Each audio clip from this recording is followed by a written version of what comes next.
El Banco Central hace política monetaria.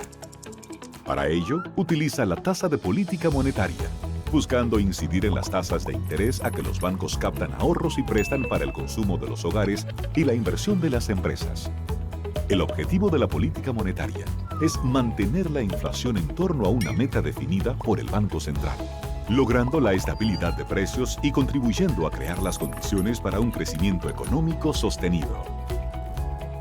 Banco Central de la República Dominicana, por la estabilidad y el crecimiento.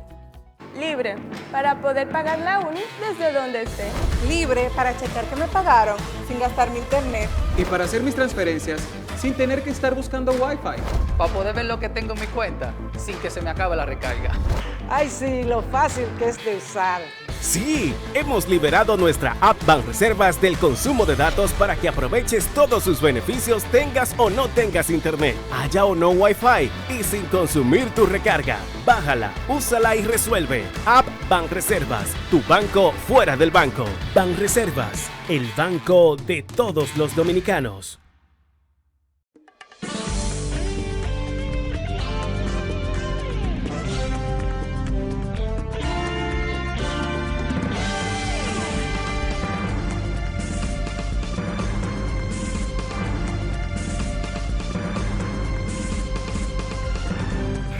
Muy buenas tardes, amables televidentes. Bienvenido a su cita diaria crepuscular y nocturna en Teleimpacto, que es al final de la tarde, despidiendo el sol y comenzando la noche. Ponga su caridad en buenas manos. Apoye el Patronato de Lucha contra el Cáncer de Villa González, incorporado. 809-443-8010. También el Hogar Escuela Santo Domingo Sabio, otra magnífica institución. Para usted acercar su caridad a manos tan generosas como las que cuidan, los que regentan esa institución, que son los salesianos de la Iglesia Católica. Avenida Independencia, casi esquina Avenida General Gregorio Luperón, aquí en Santo Domingo. Bien. A propósito del Instituto del Cáncer, de los hospitales de cáncer y de los patronatos que se han creado en el país, casi todas las enfermedades catastróficas y no catastróficas, pero básicamente las enfermedades catastróficas tienen sus patronatos. El cáncer, la diabetes, la cardiología, vía digestiva, todo tiene, y hasta rehabilitación de discapacitados y todo eso, sordos, mudos, ciegos, etcétera, etcétera. Y es una preocupación de todo el mundo que está en esos, diríamos, en esos frentes, en esas trincheras. Mucha gente dejando la piel, como dice, y hacen aportes personales, dinero de sus bienes, de sus ahorros, para que esas instituciones brinden un buen servicio a la comunidad más carenciada, los que están en mayores dificultades, porque uno sabe las dificultades que tiene que pasar una familia muy pobre, con enfermedades que le afectan y cuyos costos de atención son muy altos, muy difíciles de brindar entonces un eficiente servicio. Los estados, los gobiernos, mejor dicho, muchas veces usan el dinero en forma tan discrecional y tan, diríamos, en un orden muchas veces no prioritario, pero uno tiene que entender que muchas veces son con tantas carencias como tienen las sociedades nuestras, con esa deuda atrasada social y con tantos corruptos que ha tenido la administración pública, refiriéndome a la dominicana, señores, que los recursos parece que todavía son inagotables, como dice el anuncio mismo. de turismo de la República Dominicana inagotable, porque es verdad. Porque hay que ver el nivel de saqueo que ha habido en varios gobiernos, gestiones de gobierno que ha tenido el país durante su historia, porque no es asunto de reciente. No tenemos que ponerle referencia solamente al gobierno de Danilo Medina, corrupto hasta los huesos, hasta la médula, otros hasta los huesos. Pero el de Danilo Medina fue hasta la médula, porque yo he dicho, aquí hacía tiempo que no se veía una familia presidencial ser tan voraz. Porque hemos dicho que la familia Trujillo, perdón, aunque hay que excluirla, porque fue una familia que prácticamente tuvo un Dios vivo que la representó, que era Trujillo, se hizo el dueño del país, sobre la base del cuchillo, del puñal, de la bala, a base de unir la mala fe y la astucia a Trujillo. Entonces una familia que casi hay que poner la parte, pero aún así yo me he atrevido a decir que esa familia fue más honesta. Muchos de esa familia de Trujillo fueron más honestos que la familia de Danilo Medina.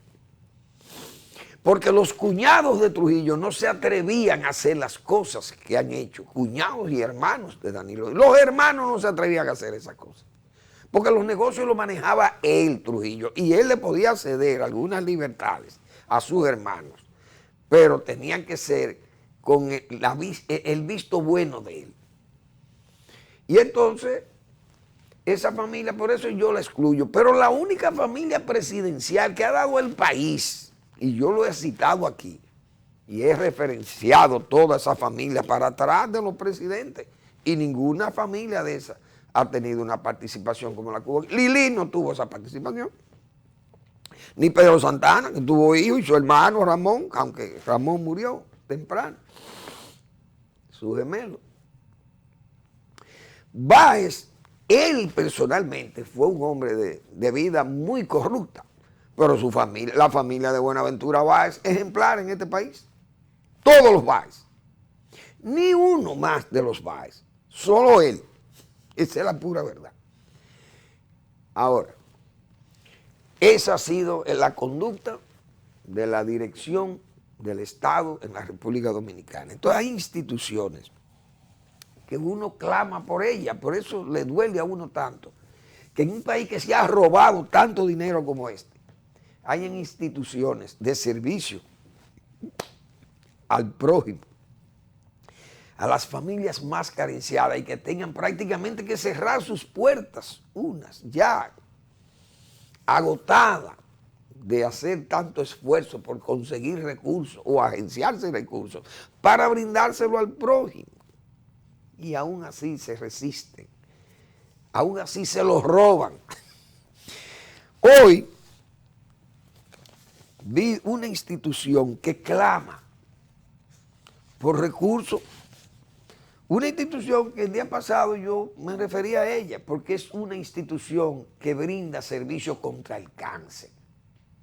Y nosotros aquí tenemos años, muchos años, anunciando o rogando, pidiendo que el prójimo, o mejor dicho, los buenos samaritanos y samaritanas, puedan poner su caridad en las manos de ese patronato de lucha contra el cáncer de Villa González.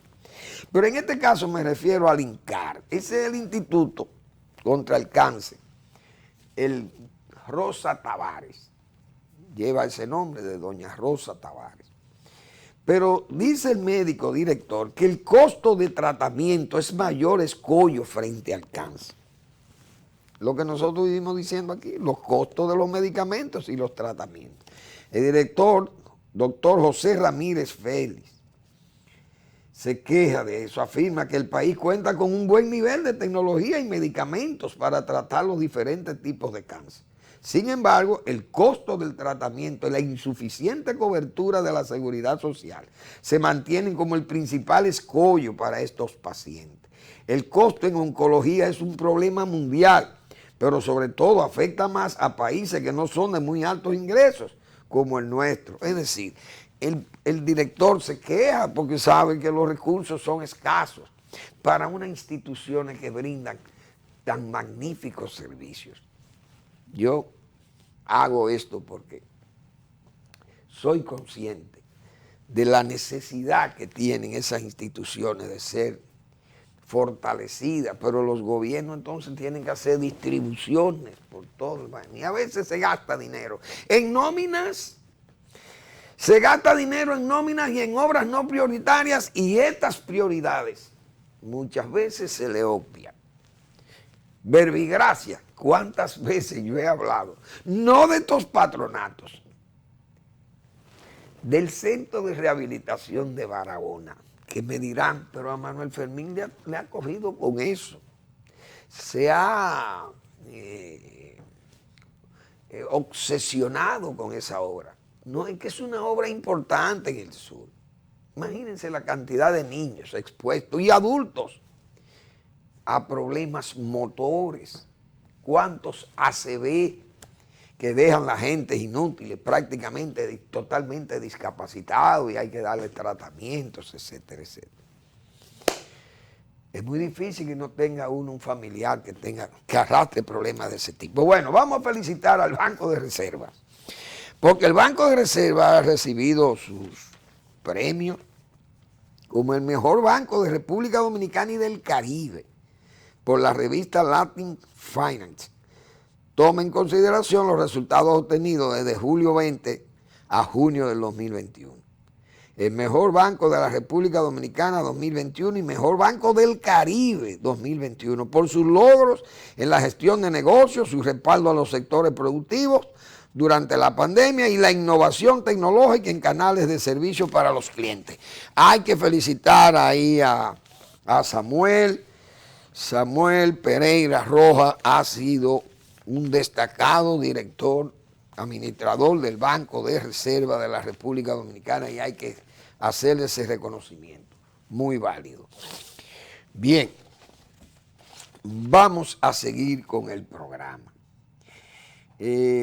Mañana es día de la... Ay, Dios mío, mañana es un día sagrado, sacratísimo día de la nación, día en que se firmó ya y se promulgó la Constitución de la República el 6 de noviembre del año 1844.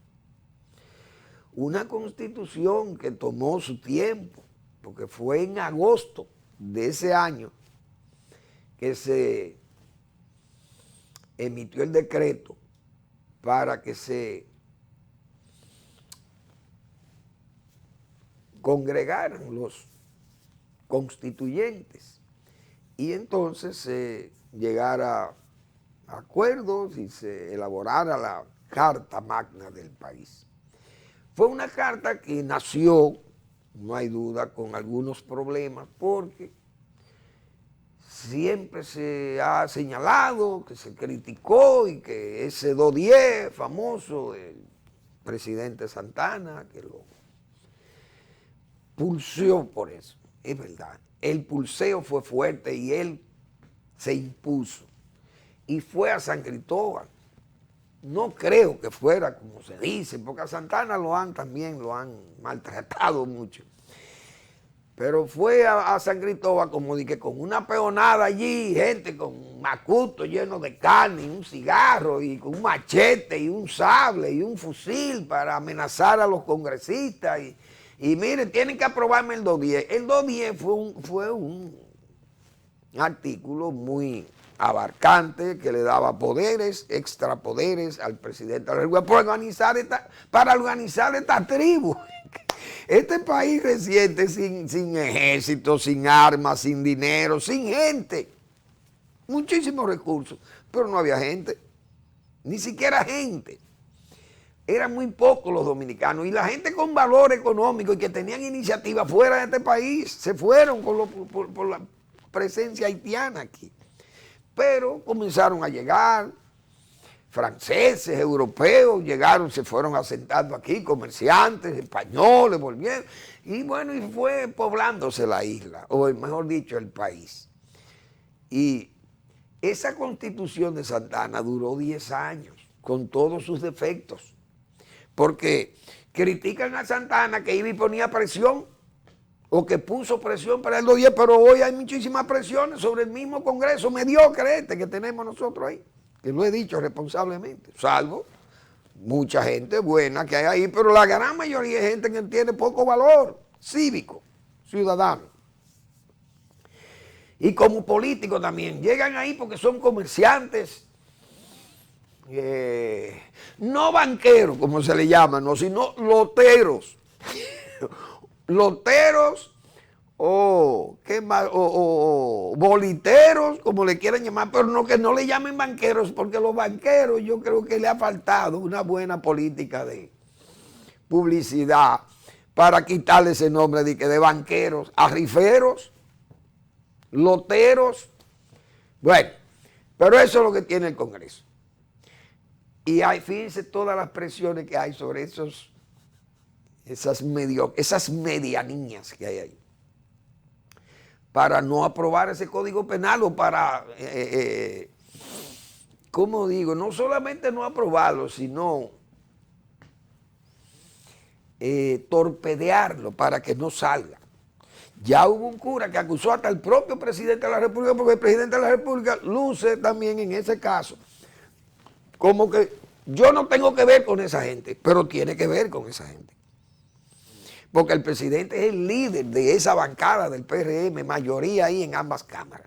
Pero el presidente cuando le conviene, actúa, y cuando no le conviene, entonces se sale. En el caso del Código Penal, el presidente no quiere dar la cara con el código. Bueno, que la causal, que esto, ahí está la iglesia ya, un cura por lo menos fue que salió ahí. Entonces, cuando se quieren aprobar los préstamos, el Palacio se hace sentir. Entonces, con el asunto del Código Penal, el Palacio se sale. Entonces estamos como en un juego entre María Ramos y el doctor Berengue. Bueno, así no se puede.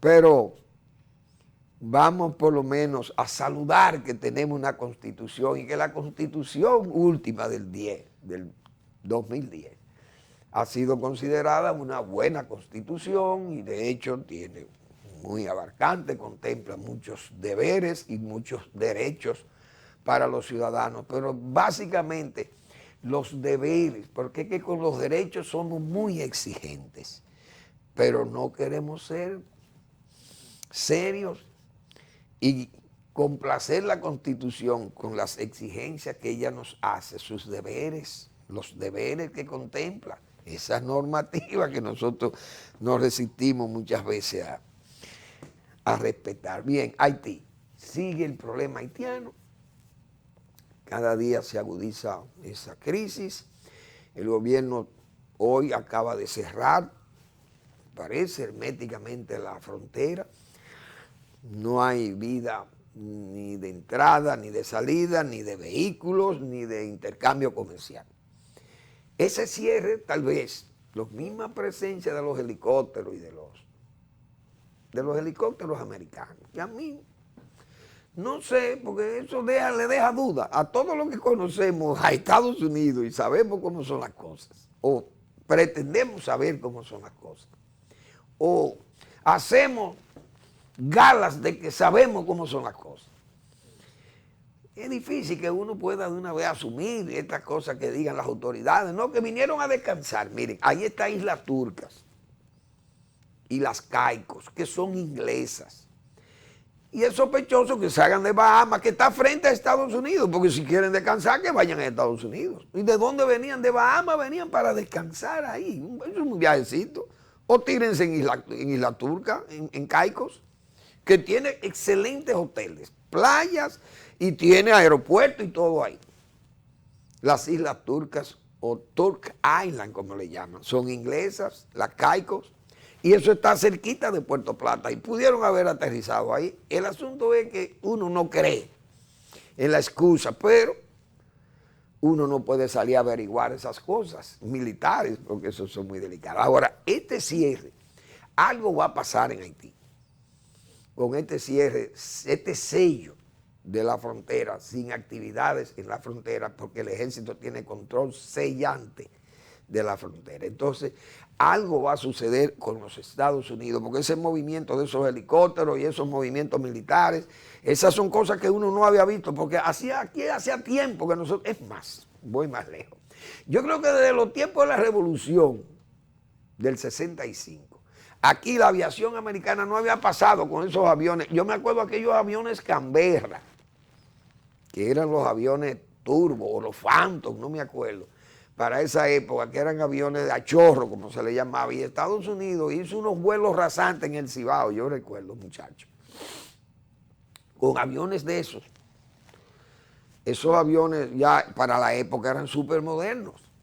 Esos aviones a chorro o de turbina pasaban en vuelos rasantes por el Cibao, y eso era un estruendo lo que eso dejaba. Imagínense ustedes, nosotros nunca habíamos oído, o no habíamos visto esos aviones y volar tan rasante en el Cibao.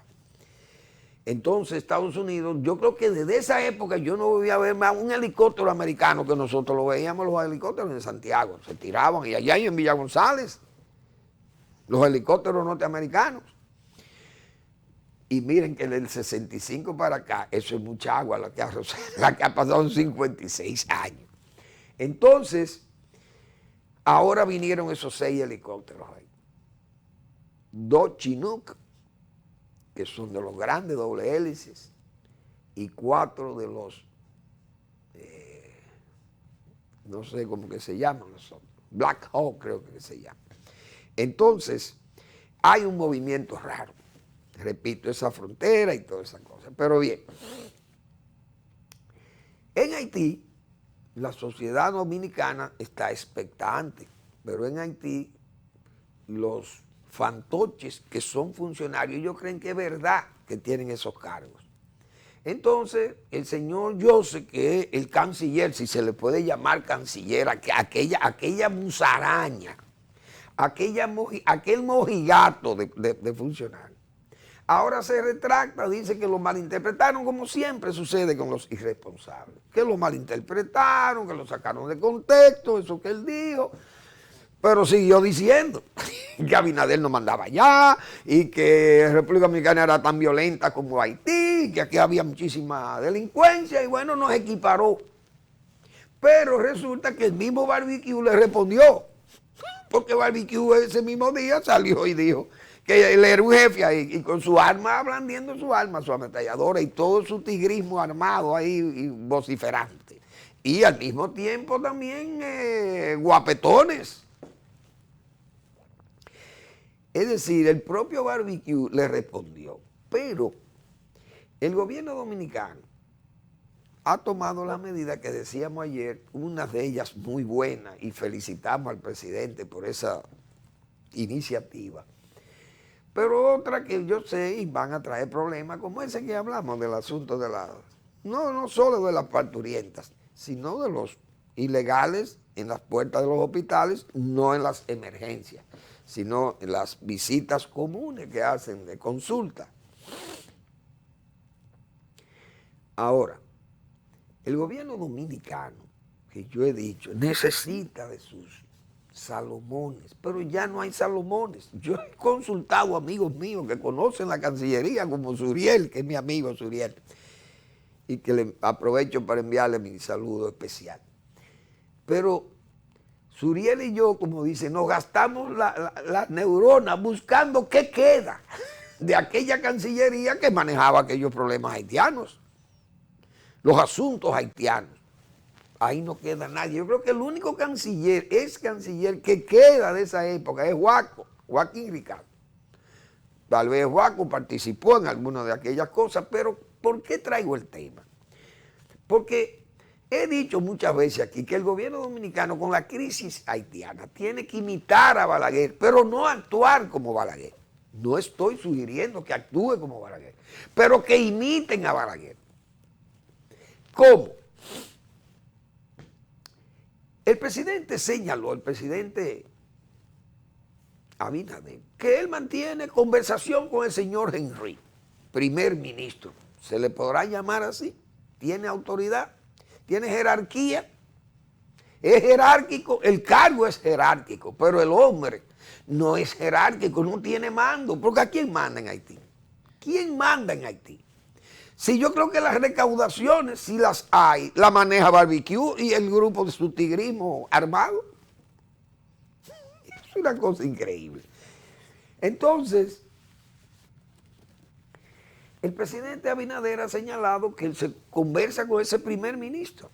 Y yo le voy a decir al presidente Abinader, mire, presidente Abinader, un hombre tan experimentado como Joaquín Balaguer, y este programa, puedo decir a pulmón lleno que es el único que habla de Balaguer. Aquí la gente que habla bien de Balaguer, y que nadie, aquí todo el mundo habla mal de Balaguer, los demás que hablan en los medios. La gran mayoría lo que es despotricar la figura de Balaguer. Aquí se defiende a Balaguer. Pero no dejo de reconocer sus errores también. Porque hay que ser honesto y ser justo. Ahora, en el asunto de las relaciones con Haití, quiero relatarle, que lo he hecho otras veces aquí, para las personas que puedan estar cerca del presidente Abinader, lo que hizo Balaguer en el 91, no en el 91, no en el 89. Haití estaba en una crisis sumamente difícil. Se sustituían los presidentes en forma continua. Allá fue presidente un señor que más luego salió a vivir para acá. Murió aquí. No recuerdo cómo se llamaba, pero murió aquí.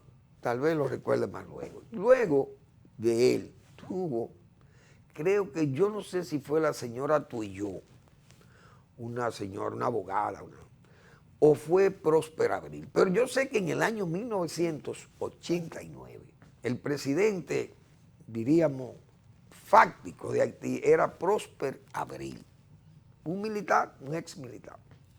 Entonces, ese señor, Próspero Abril, no tenía mando allí prácticamente y era un general del ejército, pero que el mismo ejército no le hacía caso, y era un problema y eran puñales, amenazándose unos con otros, militares incluidos. Y yo recuerdo que estando nosotros con Balaguer en Caballero de Cotuí, un poblado se llama Caballero, está detrás del muro de la presa de Atillo. Y fuimos a inaugurar una escuela con Balaguer allá, en esa comunidad. Entonces, fue un jueves y se hacían ruedas de prensa. Y una periodista le preguntó a Balaguer, o un periodista, no recuerdo, un macho o una hembra: presidente Balaguer, ¿cómo están las relaciones del gobierno dominicano con el gobierno haitiano? ¿Con quién conversa usted cuando usted tiene que llamar o que le llamen o que hay que conversar sobre alguna situación de la frontera o de las relaciones con el país? Y Joaquín Balaguer respondió: no, nosotros no tenemos comunicación con nadie porque ahí no hay una autoridad firme, no hay una autoridad legal, no hay una autoridad creíble y nosotros no tenemos relaciones con nadie allí, no hablamos con nadie. Porque Balaguer se daba su importancia.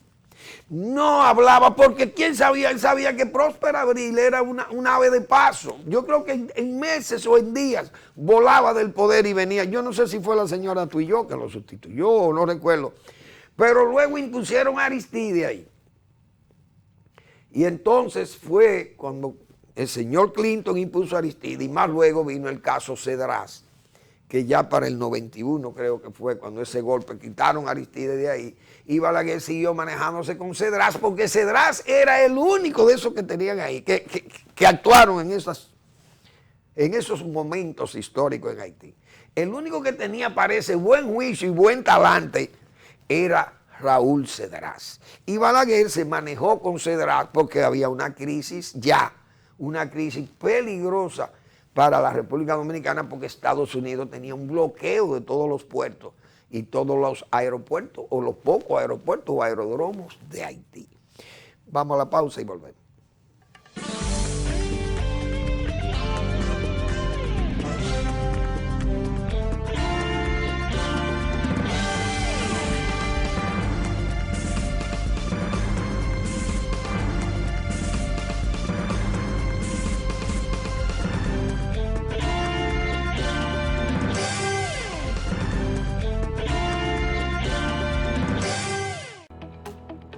El Banco Central hace política monetaria. Para ello, utiliza la tasa de política monetaria, buscando incidir en las tasas de interés a que los bancos captan ahorros y prestan para el consumo de los hogares y la inversión de las empresas. El objetivo de la política monetaria es mantener la inflación en torno a una meta definida por el Banco Central, logrando la estabilidad de precios y contribuyendo a crear las condiciones para un crecimiento económico sostenido. Banco Central de la República Dominicana, por la estabilidad y el crecimiento. Ahora sí, vamos a hacerle. Llegan los dueños del tarolío.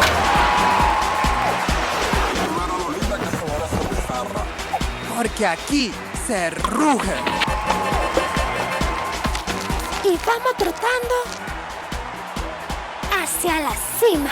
Pero en un elefante, el país se convierte en un play. Para reservar tipo la pelota. Y vuelve más fuerte que ayer. Por los 411 que la bota. Por los 411 que la bota. Para reservar tipo la pelota. Banreservas, patrocinador oficial de la temporada invernal de béisbol 2021-2022. Banreservas, el banco de todos los dominicanos.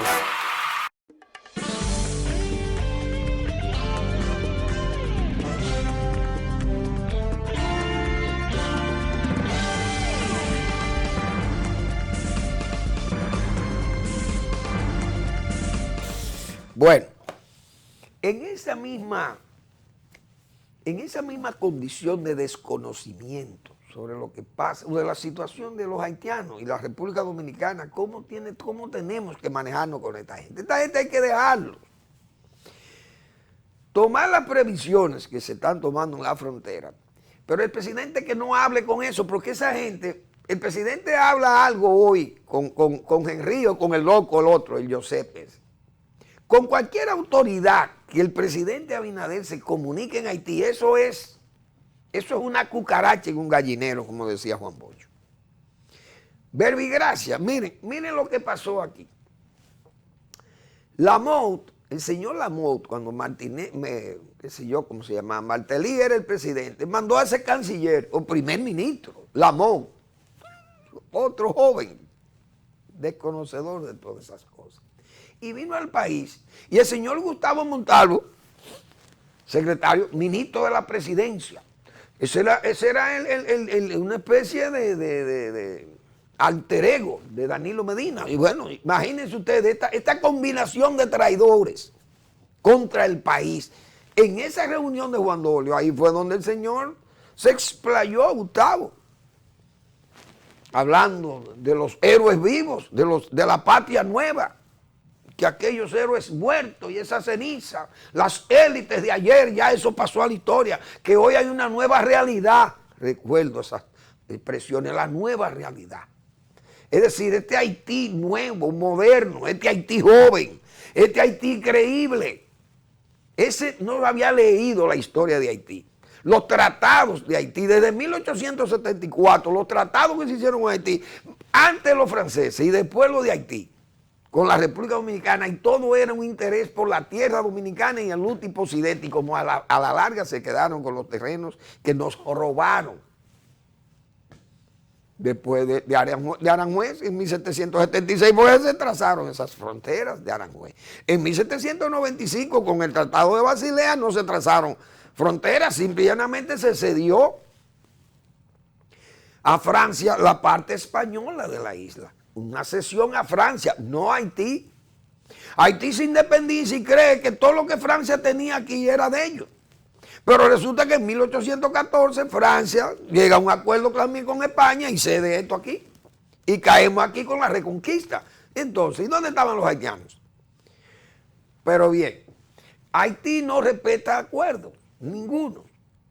Entonces, la autoridad dominicana que se pone de mojigata o de mojiganga, se pone de esta gente, de estos haitianos, lo que hacen es hacer el ridículo y además meternos a nosotros en problemas y meternos en un hondón. Gustavo Montalvo, muy orondo, y su gobierno de Danilo Medina, haciendo alarde de aquella reunión de Juan Dolio con Lamotte. ¿Y qué pasó? Ni Lamotte ni Martelly. ¿Quién respeta lo que se firmó con Lamotte? Nadie. Porque ahí no hay respeto por tratados ni acuerdos. Ese es un país selvático, donde un país que es lo que cree en vudú y en comer y en antropofagia. Se comen la gente ardiendo, quemándolo ahí en plena llama, como si fuera un cerdo que están asando. Eso es Haití. A Silvio Cló lo quemaron con pencas de coco. Y luego de quemado, Silvio Cló, señores, el líder de la democracia cristiana en Haití, le arrancaron los genitales para comérselo y para exhibirlo en plenas calles de Puerto Príncipe en tiempo de Aristide. Eso es una cosa, una vergüenza. Entonces usted va a firmar, usted va a hablar de que con la autoridad. Ahí no se puede hablar con autoridad, porque nunca ha habido autoridad seria en Haití. Vi unas declaraciones también de el ex canciller Miguel Vargas Maldonado, que eso Haití necesita una conversación diplomática, pero ¿con quién? Si ahí no hay autoridad, ¿con quién que usted va a hablar? El presidente Abinader habló con Moïse cuando llegó al poder, bien, y se comunicaron, y fue a la frontera, bien, ¿y qué? Matan a Moïse, ahí no hay nadie con quien hablar. ¿Quién le da seguimiento a un tratado? ¿Quién le da seguimiento a una conversación? Nadie. Porque ese país no es país ni es Estado, eso es un fallo total. Entonces es ridículo ver o exponerse al ridículo, porque el presidente Abinader lo hace sanamente, por desconocimiento de esa política, esa diplomacia y la política con Haití. Por eso digo, hurguen en el palacio, el presidente Abinader, miren, pidan los archivos a ver qué hacía Balaguer en el 90, 91 o Trujillo. Oye, ¿ustedes creen que en tiempo, por ejemplo, de un Vigilio Díaz Ordóñez, siendo ministro de Relaciones Exteriores, o Balaguer, ministro de Relaciones Exteriores de Trujillo, o Hipólito Herrera, ¿ustedes creen que esa gente hacían cosas con torpezas? No, esa gente sabía lo que había que hacer y cómo se tenían que hacer las cosas. Y después, cuando ya Balaguer era una garantía, pero don Fabio Cabral, Herrera Cabral, y toda aquella pléyade de hombres que tenía Balaguer allí para tratar los asuntos haitianos. Fabio Herrera, don César Herrera, imagínense ustedes, aquellas personalidades que estaban en la Cancillería, toda aquella gente experimentada que Balaguer tenía. Entonces, ahora no hay nada de eso. Entonces, como están huérfanos ahí, lo mejor es que no hagan acuerdos ni hagan nada con Haití. Eso que dice Miguel Vargas es para caer en lo mismo de la MOUT.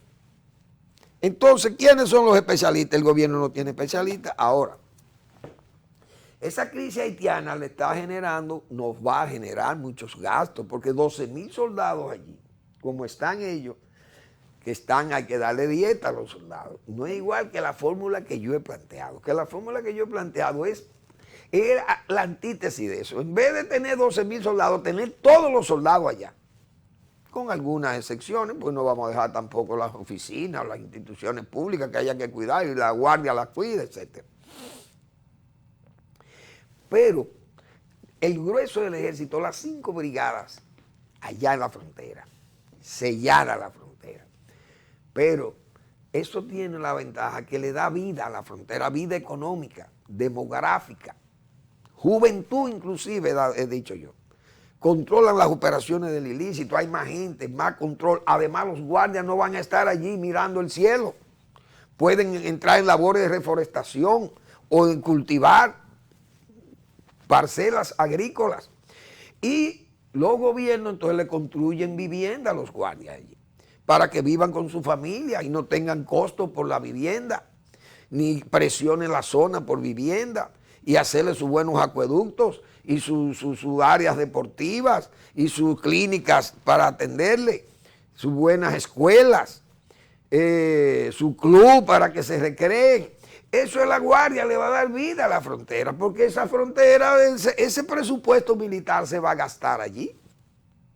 Ahora esos 12,000 soldados que hoy están estacionados allá, hay que darle dieta, eso es un costo alto para el gobierno. Entonces no podemos mantener esos 12,000 soldados todo el tiempo allí. Lo ideal es mudar el ejército, como yo digo, y así los guardias no echan barrigas. En la comodidad de un soldado en El Ceibo, dígame usted, en Salcedo, una fortaleza. Fortaleza en Mao, fortaleza en Santiago, fortaleza en Puerto Plata, fortaleza en Nagua, fortaleza del ejército en San Francisco de Macorís, fortaleza en Cotuí, fortaleza, ¿dónde más? En Bonao. Hay una fortaleza. O sea, aquí hay fortaleza del ejército. El ejército está distribuido a nivel nacional porque era una política trujillista para tener control del país. Hoy no existe eso. El problema de nosotros es la frontera. No es que pueda venir una invasión por Maimón o los cazadores de Constanza. ¿Para qué? Para apagar fuegos forestales. Bueno, pues es mejor tener brigadistas, apagafuegos, bomberos especializados. Ahora hay que tener militares en zonas estratégicas, que hay unas antenas y cosas. Bueno, está bien. Pero el ejército dominicano tiene que estar donde está el foco de problemas graves para el país y su soberanía, que es la frontera. Pero tener esos 12,000 soldados allí es un costo que probablemente el Estado no lo tiene presupuestado, y entonces las Fuerzas Armadas no tienen dinero para mantener ese servicio, esa vigilancia cerrada en la frontera. Eso es una evidencia que uno tiene que tomar en cuenta. Pero de los asesores que tiene el gobierno, fíjense lo que hace el de las migraciones que yo citaba ayer, un hombre pro haitiano, el Instituto de la Migración. Él sugiere que en vista de la visión centralizadora de los gobiernos dominicanos, que los cabildos de la frontera, tanto los haitianos como los dominicanos, se unan, se intercambien, y eso cree una convivencia en la frontera. O sea, es que es un pro haitiano. Como muchos que también de la zona franca, las mujeres parturientas se embarazan en Haití y vienen a parir a Santiago. Alguna conexión con zonas francas, y todas esas conexiones comerciales muchas veces son las que patrocinan eso, esas parturientas, y tienen a Santiago abastecida de parturientas. Y los hospitales de Santiago no dan abasto para la población dominicana, y entonces está llena de población haitiana. Vamos a la pausa.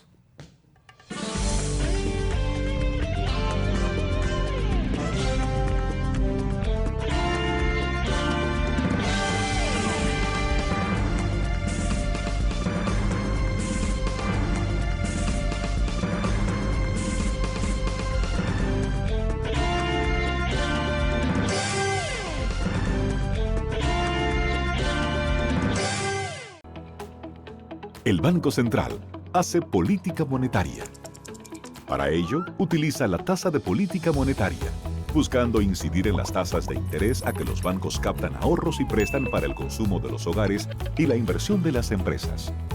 El objetivo de la política monetaria es mantener la inflación en torno a una meta definida por el Banco Central, logrando la estabilidad de precios y contribuyendo a crear las condiciones para un crecimiento económico sostenido.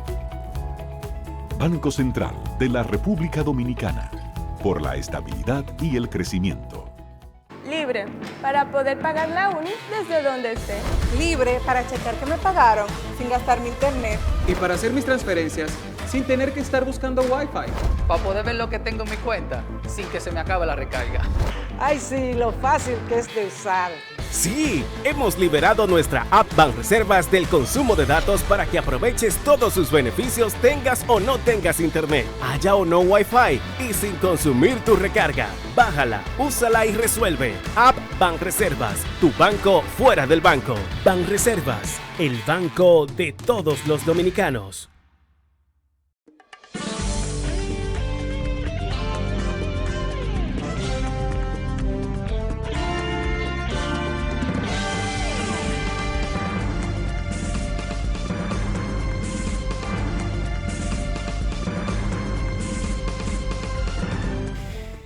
Bien, vamos a recordarles que los miércoles de cada semana el doctor Marino Vinicio Castillo publica su blog La Pregunta, Unidad versus Trama. Ese es el título de su blog en esta semana, que con mucho acierto el doctor Castillo siempre alerta con ese recto juicio de razón y de palabra.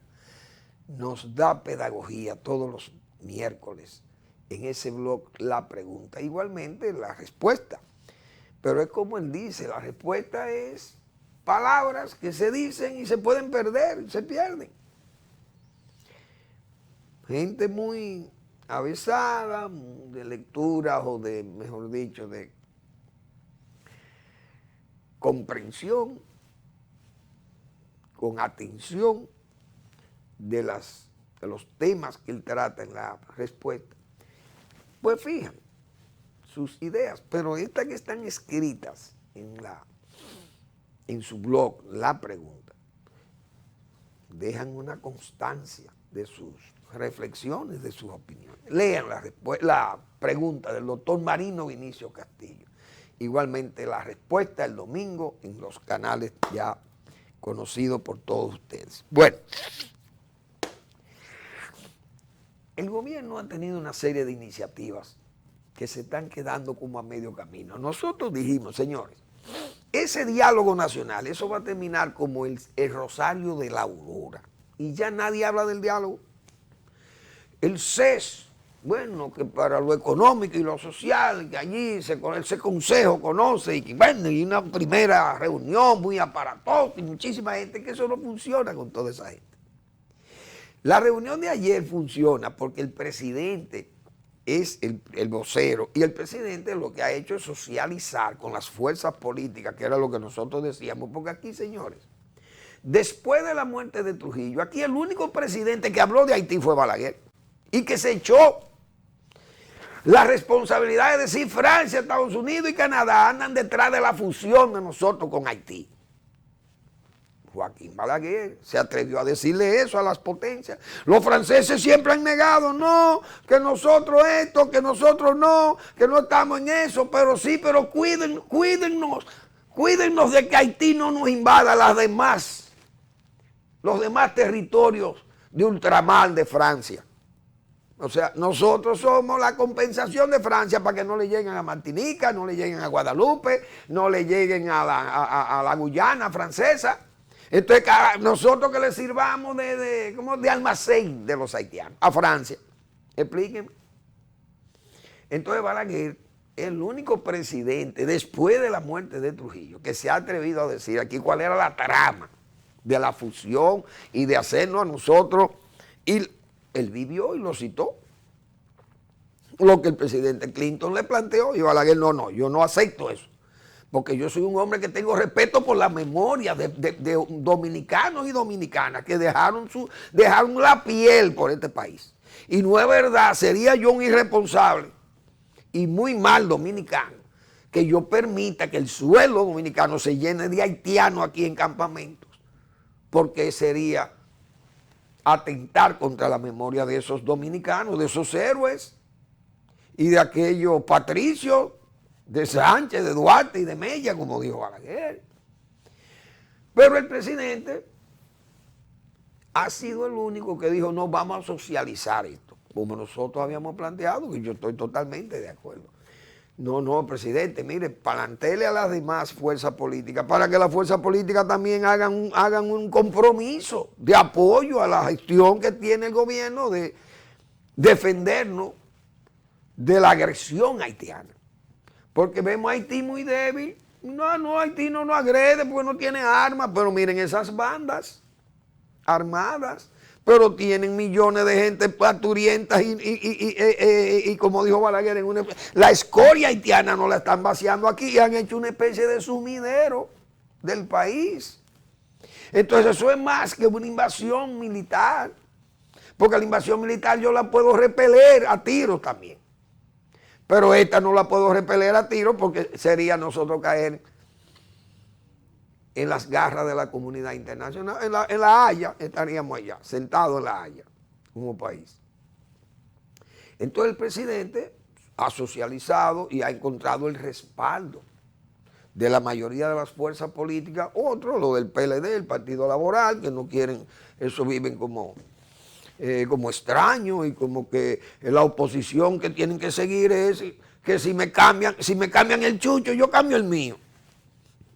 Como quien dice, paren los juicios, suelten los hermanos del líder de nosotros, suéltenlo, y nosotros vamos a ser amigos del gobierno, vamos a contribuir con el gobierno. Mientras tanto nos mantenemos huidizos, o sea, una fuerza política rara. Pero ellos no tienen calidad moral para ir a hablar en contra de Haití, porque ellos fueron los que nos vendieron el problema que hoy tenemos de la sobresaturación de haitianos en el país. El gobierno de Danilo Medina fue el principal culpable. Pero el presidente ha hecho ese esfuerzo y está muy bien. Ahora, otras iniciativas. Advertido nosotros, porque el gobierno no puede actuar, ese diálogo, se lo dijimos, eso va a terminar como, repito, como el Rosario de la Aurora. Al final solo queda el beaterio, el diaconado y el cura, y los monaguillos, y en la mañana, en la madrugada, eso va full, la procesión. Al final terminan dotes, ya el diálogo ya ni hablan. De las reformas no se habla, porque la única reforma que le interesaba al gobierno era la reforma fiscal. Esa no va, pues ya mire, todas las demás se vuelven sal y agua. La de la policía, ustedes verán que eso no va, eso ya el cambio de jefe de policía. El pacto eléctrico, ese sí se está cumpliendo porque el que se beneficia es el gobierno. Ya en el edificio donde yo vivo, que pagaba X cantidad de luz, le duplicaron el costo de la luz. Porque se ha cambiado la tarifa, te dicen, no, la tarifa es un 1.4%. Ese es el tarifario, pero la factura te llega duplicada. Pero como aumentaron la luz, pero eso se va a reflejar en la población. Entonces, esa iniciativa está en el suelo. Los planes de Chu, aquellos planes contra delincuencia, que los barrios, las armas, recoger una serie de cosas que se están quedando en el tintero o a medio camino o ni siquiera han arrancado. Aquellas asociaciones público-privadas, eso está parado, no se sabe nada, no se ha vuelto a hablar más de eso. Entonces, así hay varias iniciativas. Un plan de reparación de viviendas, 35,000 viviendas se han hecho. Yo vi 3 damas, sí, manos que donan, que repararon unas viviendas. Ese es el trabajo que hay que ir haciendo. Entonces, esas iniciativas están todas muertas prácticamente. Y eso no es bueno. Bueno, antes de irme, quiero dedicarle unos minutos a un editorial que leí ayer, muy sesudo, del Listín Diario, con respecto a un donativo de Taiwán. Uno no quisiera pensar que hay manos chinos comunistas o filocomunistas dominicanas o gente del gobierno que estén impidiendo que ese donativo que ha hecho Taiwán a una institución, una ONG dominicana, no sé, un furgón que viene cargado de cosas que regala a Taiwán. Entonces le ponen trabas para casi pagar 700,000 pesos por las cositas que trae para regalarlo. Y eso debe ser una ONG. Entonces el gobierno tiene que, esa cosa, ser complaciente con eso y no, que no vaya a haber una mano ahí, repito, pro China, pro comunista China, que esté poniéndole trabas a eso. Porque Taiwán, de muy buena fe, cuando teníamos las relaciones con Taiwán, yo recuerdo 320,000 quintales de arroz nos regaló. Ya le había regalado en el gobierno de Hipólito Mejía, había regalado una partida similar, más de 300,000 quintales también. Y cuando llegó Leonel Fernández en el 2004, donaron 320,000 quintales de arroz. Y ese arroz salió del muelle, donado por Taiwán. Ahí éramos complacientes.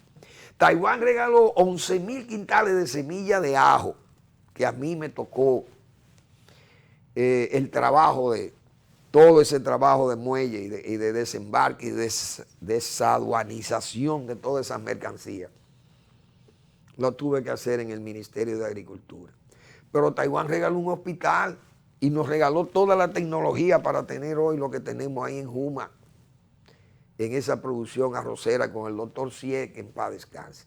Entonces, uno no quiere pensar que ese donativo le estén poniendo trabas de tipo político-diplomáticas.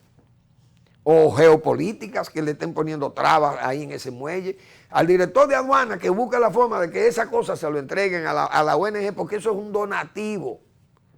Pero uno sabe cómo se maneja la política aquí, cómo son los intereses políticos y geopolíticos, y el interés que tienen los chinos comunistas de excluir, de escupir a Taiwán, porque a ellos lo que les conviene es que Taiwán fracase por doquier, para fines de que se rindan como provincias rebeldes, como llaman ellos. Gracias por su atención, nos vemos mañana en otra entrega, el lunes en otra entrega de Al Final de la Tarde, Despidiendo el Sol y Comenzando la Noche. Pero antes de irme, quiero reiterarles, señores, mañana es feriado. Es un día sagrado de la República, porque es el día de la Constitución, de su acta de nacimiento, vamos a llamarle así. Y es obligatorio que pongamos bandera, la bandera nuestra, que es el símbolo más incluyente que tenemos los dominicanos, porque nos une a todos. Pongamos bandera en nuestros balcones. La bandera dominicana, que además es bonita, una bandera bonita, la bandera dominicana. Gracias una vez más y nos vemos el lunes, como siempre, y subrayo como siempre, aquí el lunes a las 6 de la tarde en Teleimpacto.